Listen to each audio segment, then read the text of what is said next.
Hace casi 2000 años, un hombre se sentó en una colina frente a un templo que pronto sería destruido y describió el mundo en que tú vives ahora mismo. No habló de su propia época, habló de la tuya. Y lo más inquietante no es que lo haya dicho, es que acertó. Estás viendo Sapientia Prohibita, donde la guerra oculta de ángeles y demonios, las antiguas profecías selladas para los últimos días y los misterios prohibidos de las Escrituras se revelan con claridad cinematográfica. Si eres nuevo aquí, suscríbete y toca el icono de la campana, porque lo que estás a punto de descubrir puede cambiar la forma en que entiendes el cielo, el reino invisible y tu lugar dentro de él. Esta noche analizaremos las 7 señales que Jesús reveló en el capítulo 24 del Evangelio de Mateo. No señales vagas, no metáforas abiertas a interpretación, señales concretas,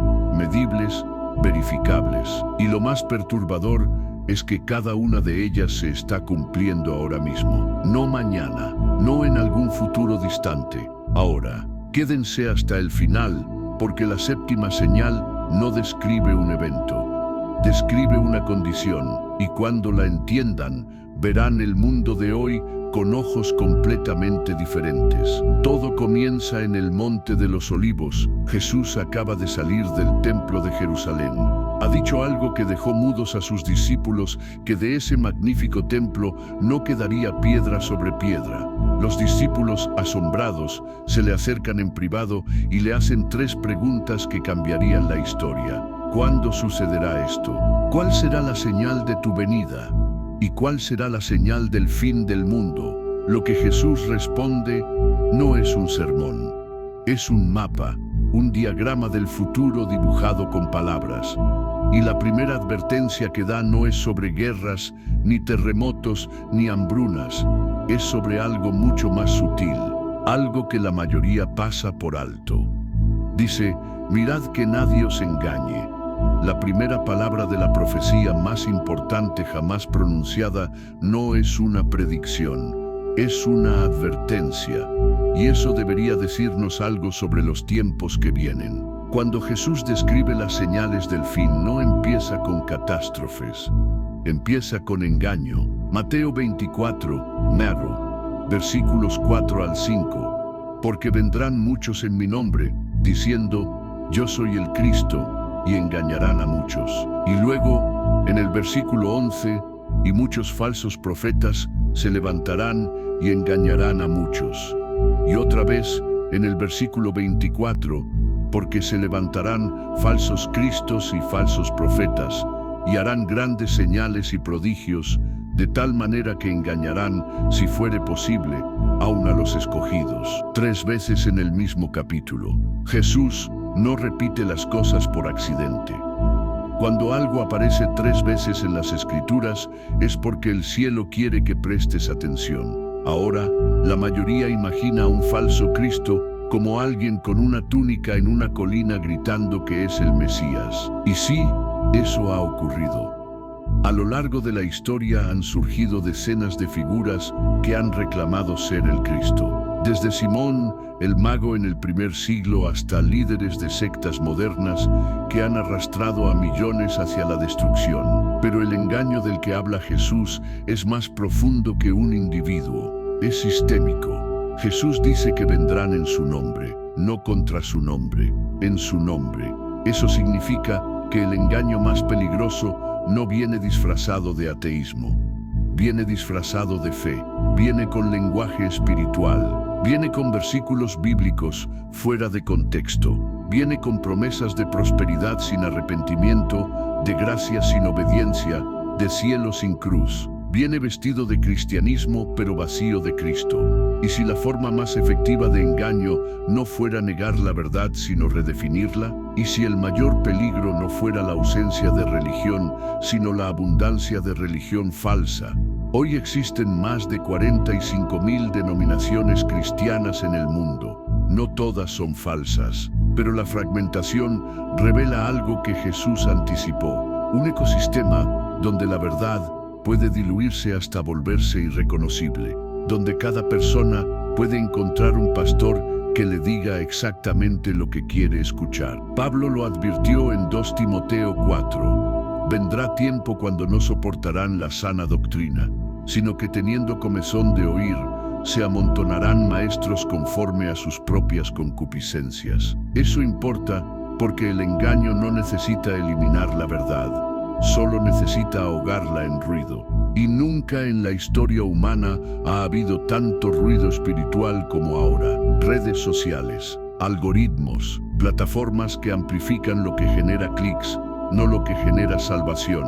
Profetas de TikTok, teología de Instagram, doctrina de 30 segundos. El escenario perfecto para lo que Jesús describió. Engaño a escala masiva, disfrazado de iluminación. La primera señal no es la más dramática, pero es la más estratégica, porque si el enemigo puede distorsionar la verdad antes de que lleguen las demás señales, entonces cuando lleguen las guerras, el hambre y los terremotos, la gente no sabrá a quién creer.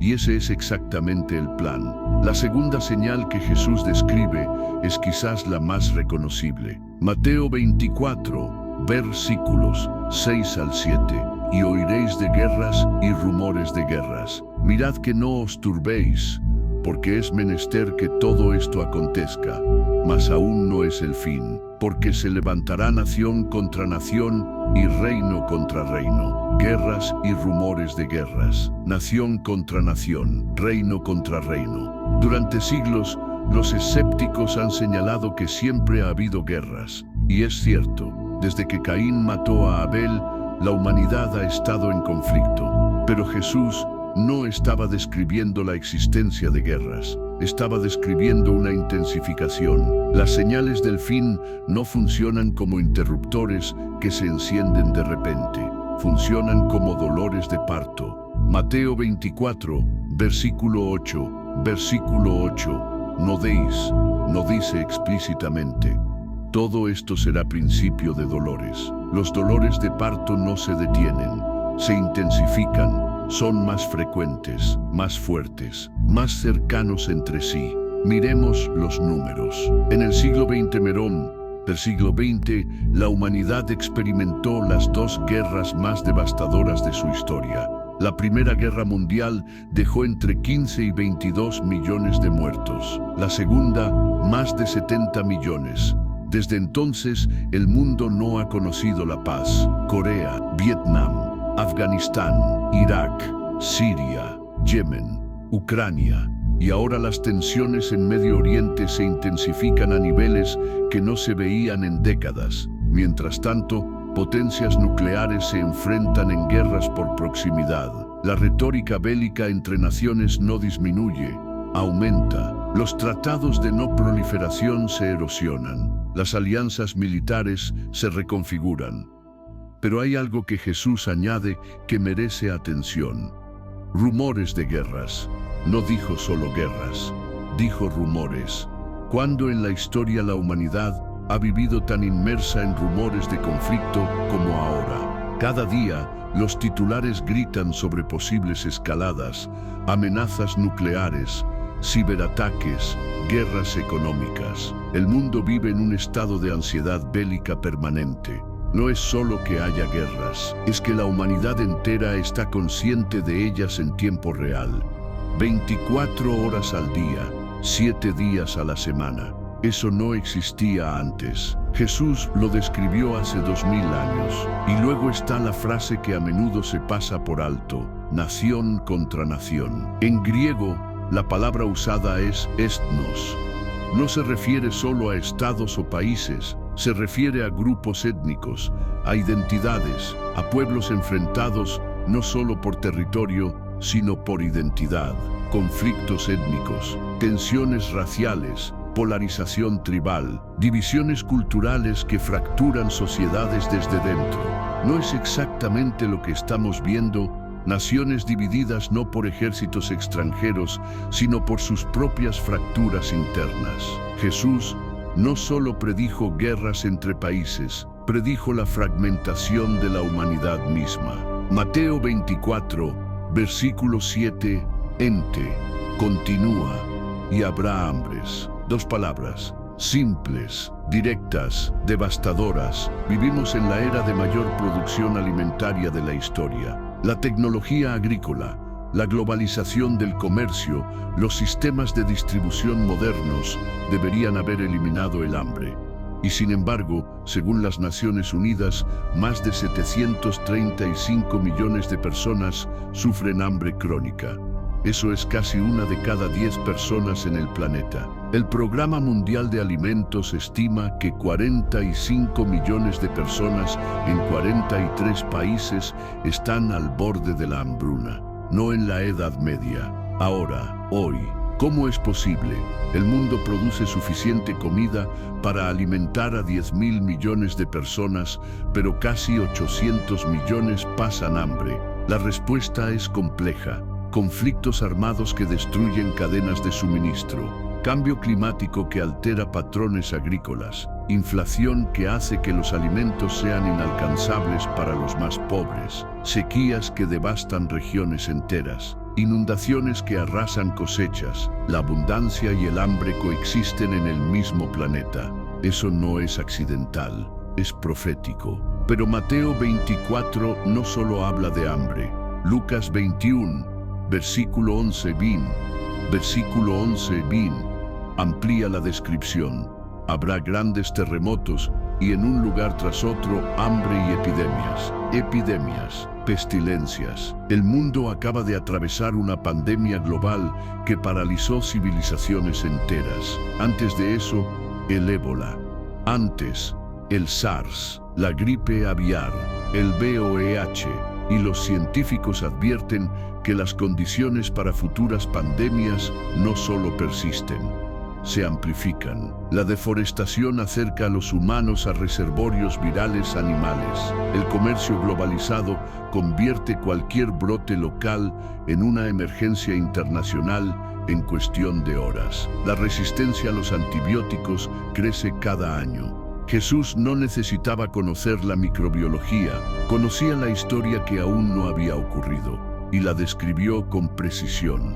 Las hambres y las pestilencias no son señales aisladas, son parte de un patrón acumulativo. No llegan solas, llegan juntas, mezcladas con guerras, con inestabilidad, con colapso. Los dolores de parto no producen un solo tipo de dolor, producen una cascada. Y esa cascada se está acelerando. Y habrá terremotos en diferentes lugares. Mateo 24, versículo 7, diferentes lugares. No un terremoto, no una región. Diferentes lugares, como si la tierra misma estuviera respondiendo a algo. En el año 2023, el Servicio Geológico de Estados Unidos registró más de 14.000 terremotos de magnitud 4 o superior en todo el mundo. En febrero de ese mismo año, un terremoto devastó Turquía y Siria, dejando más de 50.000 muertos. Fue uno de los desastres sísmicos más mortales del siglo. Y no es un caso aislado. En los últimos años, terremotos significativos han golpeado Marruecos, Japón, Indonesia, Nepal, México, Haití, Ecuador, Nueva Zelanda, Italia, Irán. La lista no se detiene. Ahora, los geólogos dirán que los terremotos han existido siempre. Y es verdad. Pero aquí hay un factor que vale la pena considerar. No es solo la frecuencia lo que Jesús describió, es la convergencia. Terremotos en diferentes lugares, simultáneamente con guerras, hambrunas, pestilencias y engaño. No es una señal que opera sola, es una señal que opera en sinfonía con las demás. Pablo lo expresó de una forma extraordinaria en Romanos 8 y 22, porque sabemos que toda la creación gime a una y a una está con dolores de parto hasta ahora. La creación misma está gimiendo, no porque la tierra sea defectuosa, sino porque está respondiendo al estado espiritual del mundo. La tierra siente lo que la humanidad ignora. Cada terremoto no es solo un evento geológico, es un recordatorio. La tierra no es permanente. Lo que parece sólido bajo tus pies puede abrirse en segundos, y cuando lo hace, toda la arrogancia humana, toda la tecnología, todo el progreso queda reducido a escombros. Los terremotos nos recuerdan que el ser humano no controla la tierra, la habita por permiso, y ese permiso tiene fecha de vencimiento. Hasta ahora, las señales han sido externas: guerras, hambre, terremotos, cosas que podemos ver, medir, documentar. Pero la quinta señal es diferente. No se ve en los titulares, se siente en los corazones. Mateo 24, versículos 10 al 12. En aquel tiempo muchos tropezarán, y unos a otros se traicionarán y se odiarán. Y muchos falsos profetas se levantarán y engañarán a muchos. Y por haberse multiplicado la maldad, el amor de muchos se enfriará. Enfriará. No se apagará de golpe, se enfriará gradualmente, silenciosamente, como una casa que pierde calor en invierno, porque nadie nota que la puerta quedó abierta. ¿No es esto exactamente lo que está sucediendo? Vivimos en la era de mayor conectividad de la historia. Redes sociales que conectan a miles de millones de personas. Y sin embargo, los estudios muestran que la soledad se ha convertido en una epidemia global. La Organización Mundial de la Salud la declaró una amenaza a la salud pública. La gente está más conectada que nunca y más sola que nunca, más informada que nunca y más confundida que nunca, más entretenida que nunca y más vacía que nunca. Jesús no dijo que el amor desaparecería, dijo que se enfriaría, y la razón que dio es específica: porque la maldad se multiplicará. No porque haya más maldad que antes en términos absolutos, sino porque la maldad se normaliza, se multiplica, se reproduce a velocidades que antes eran imposibles. Un contenido violento se viraliza en minutos. La pornografía es accesible para niños con un solo clic. El odio se monetiza en las redes sociales. La crueldad se convierte en entretenimiento. La traición se celebra como estrategia. La mentira se premia si genera clics. Y en ese ambiente tóxico, ¿qué le pasa al amor? Se enfría, no porque la gente sea incapaz de amar, sino porque el ambiente en que vive mata lentamente la capacidad de sentir compasión, empatía, ternura. La saturación constante de maldad produce entumecimiento, y el entumecimiento es exactamente lo que Jesús describió. El amor de muchos se enfriará. Pero el texto dice muchos, no todos. Jesús dejó espacio para un remanente, para aquellos que se niegan a enfriarse, que siguen amando a pesar del ambiente, que siguen creyendo a pesar de la presión. Mateo 24 y 13 lo confirma. Mas el que persevere hasta el fin, éste será salvo. La quinta señal no es una sentencia universal, es una prueba de resistencia. Y la pregunta no es si el amor del mundo se está enfriando. La pregunta es si el tuyo lo está. Ahora llegamos a la señal más extraordinaria del capítulo, no por ser la más dramática, sino por ser la más esperanzadora. Mateo 24, versículo 14. Y será predicado este evangelio del reino en todo el mundo, para testimonio a todas las naciones, y entonces vendrá el fin. Cuando Jesús pronunció estas palabras, el cristianismo no existía como religión organizada. Eran 12 hombres, un maestro ejecutado y una promesa aparentemente imposible, que su mensaje llegaría a todo el mundo, a todas las naciones, a cada grupo étnico del planeta, y solo entonces vendría el fin.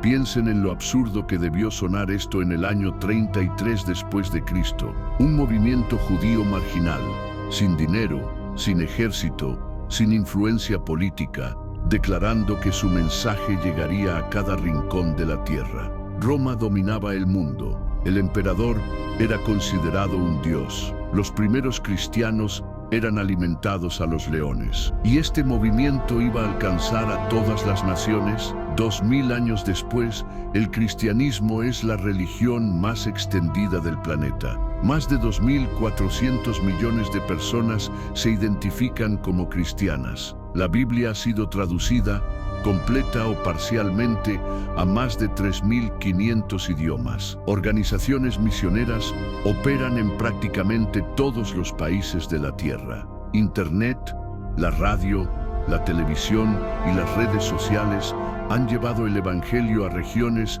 que antes eran completamente inaccesibles. Pero hay un dato que merece atención especial. Los lingüistas y misioneros estiman que quedan aproximadamente entre 2.000 y 4.000 grupos étnicos que aún no han sido alcanzados con el Evangelio en su propio idioma. Eso suena como mucho, pero consideremos esto. Cada año, nuevos equipos llegan a esos grupos. Cada año se completan nuevas traducciones. Cada año la cifra disminuye. Estamos más cerca que nunca del cumplimiento literal de esta profecía. No en algún futuro indefinido, en esta generación. Pero noten algo crucial en el texto.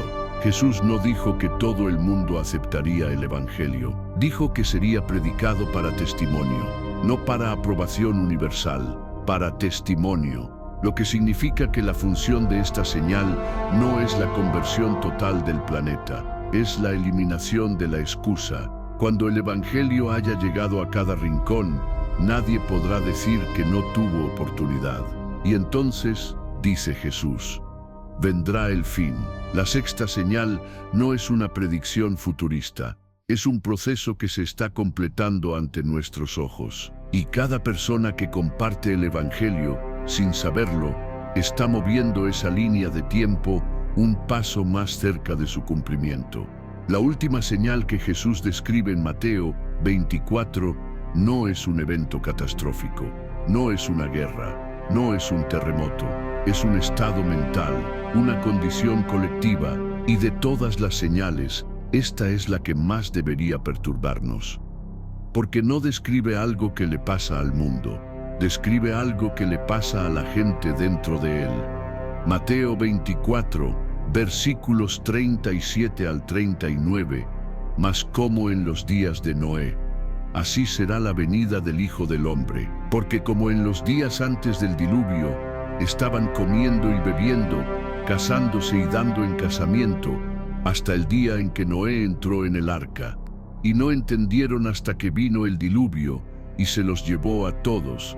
Así será también la venida del Hijo del Hombre. Deténganse un momento, lean eso otra vez. ¿Y qué estaba haciendo la gente? Comiendo, bebiendo, casándose, construyendo vidas. No estaban cometiendo atrocidades específicas en ese pasaje. Estaban viviendo, normalmente, ordinariamente, rutinariamente. Y eso es exactamente lo que los destruyó. La señal más peligrosa no es la maldad, es la normalidad. Es la capacidad de vivir rodeado de señales y no verlas, de escuchar advertencias y seguir comiendo, de ver el arca siendo construida y pensar que es una locura, de leer este capítulo y asentir con la cabeza sin cambiar nada. En los días de Noé, Dios envió a un hombre a construir un barco gigante en tierra seca. La gente lo vio, lo escuchó, se burló, siguió con sus vidas, y un día, sin previo aviso, el cielo se abrió, el suelo se rompió, y los que habían tenido toda la información, toda la advertencia, todo el tiempo, fueron sorprendidos como si nunca hubieran escuchado nada. Jesús no compara los últimos tiempos con una era de violencia extrema, los compara con una era de indiferencia absoluta, un mundo tan ocupado en vivir que no tiene tiempo para prepararse para la eternidad. Un mundo donde las señales están en todas partes, en los titulares, en los terremotos, en las pandemias, en la fragmentación social, y sin embargo la vida continúa como si nada estuviera pasando. ¿No es esto exactamente lo que estamos viviendo? Un mundo saturado de entretenimiento, de consumo, de distracción. Un mundo que tiene más acceso a la verdad que cualquier generación anterior y sin embargo menos capacidad de detenerse a escucharla. Jesús dijo que así sería. No lo dijo con pánico, lo dijo con precisión. Y observen algo más. En los días de Noé hubo un arca. Dios no envió el juicio sin proporcionar una salida. Noé predicó durante 120 años mientras construía. Hubo tiempo, hubo oportunidad. Hubo advertencia, pero la puerta del arca se cerró, y una vez cerrada, no se abrió desde afuera. La séptima señal no es sobre el futuro, Es sobre este momento, sobre el segundo en que decides si lo que acabas de escuchar importa o no. Porque el arca de hoy no es un barco de madera, es una decisión, es una postura del corazón. Es la diferencia entre escuchar y actuar, entre saber y creer, entre asentir y entrar. Recapitulemos: engaño masivo disfrazado de fe, guerras y rumores de guerras que se intensifican como dolores de parto, hambres y pestilencias en un mundo de abundancia, terremotos en diferentes lugares mientras la creación gime, el amor enfriándose en una era de hiperconectividad, el evangelio acercándose a todas las naciones y una humanidad viviendo en completa normalidad, ciega a las señales que la rodean. 7 señales, todas activas, todas convergiendo, todas descritas por un hombre hace 2000 años en una colina frente a un templo que ya no existe. Jesús no dijo estas cosas para causar miedo, las dijo para causar preparación, para que cuando vieras todo esto sucediendo simultáneamente, no te paralizaras sino que levantaras la cabeza. Porque Lucas 21 y 28 añade algo que Mateo no registra. Cuando estas cosas comiencen a suceder, erguíos y levantad vuestra cabeza, porque vuestra redención está cerca. Las señales no son una sentencia de muerte, son una cuenta regresiva hacia la redención. No son el fin de la esperanza, son la confirmación de que todo lo que Jesús dijo es verdad. Y si las señales se cumplen con esta precisión, entonces la promesa también se cumplirá.